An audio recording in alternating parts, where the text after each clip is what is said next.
Sometimes life feels impossible, not because you are weak, not because you are failing. Sometimes it's impossible because the problem feels too big to hold all at once.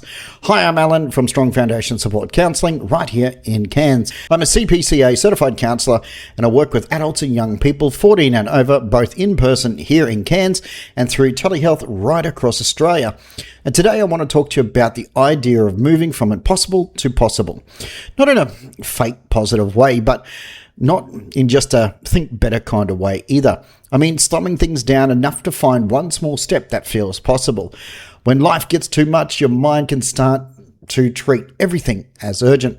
The bills feel urgent, the message feels urgent, the appointment feels urgent, the hard conversations feel urgent.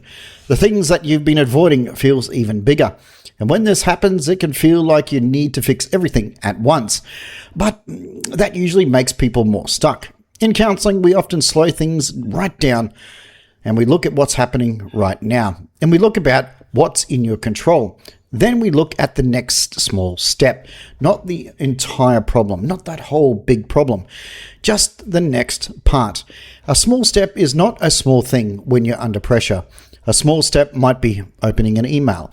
It might be writing down the problem in one sentence, and it might be taking 3 slow breaths before replying. It might even be asking somebody to explain something again. It might be saying, I need a minute before I answer. And it might be booking the appointment that you've been putting off. The point is not to fix your entire life in one move. The point is to move from, I can't face this, to I can face one part of this. That matters. Counselling does not fix everything, and I would never promise that it does. But counselling can give you a space to slow down and sort through what's happening. As a counsellor, I am not there to judge you. I'm not there to tell you what your life should look like. My role is to listen, ask useful questions, and support you to make sense of what's going on. And sometimes we look at stress, sometimes we look at anxiety, and sometimes we look at grief. And sometimes disability, family pressure, burnout, or NDIS related stress. And sometimes there's that very practical work as well. Well, what needs to happen first? We can wait. What's making this harder? Who is safe to speak to? What support is missing? And what is one step that feels realistic? A common question that comes up, what if I don't know where to start? Start smaller. If the whole problem feels too big, write down one sentence about what is happening. And if that feels too hard, write one word about how you feel. And even if that feels too hard, take a breath and notice where that stress is sitting within your body.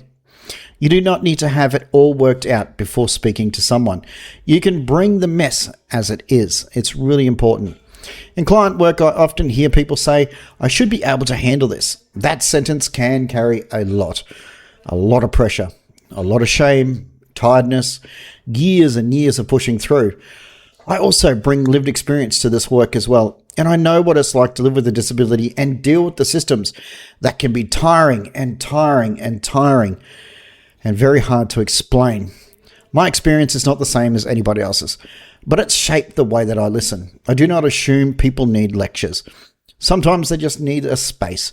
Sometimes they need one clear next step, and sometimes they need to stop blaming themselves for being overwhelmed. So if something feels impossible right now, try not to look at the whole thing at once. Ask yourself, what is one small part I can face today? That may be enough for right now. Thank you, and we'll see you in the next one. I'm Allan, Strong Foundation Support Counselling right here in Cairns, and if you'd like to get in contact with me, my contact details are down below.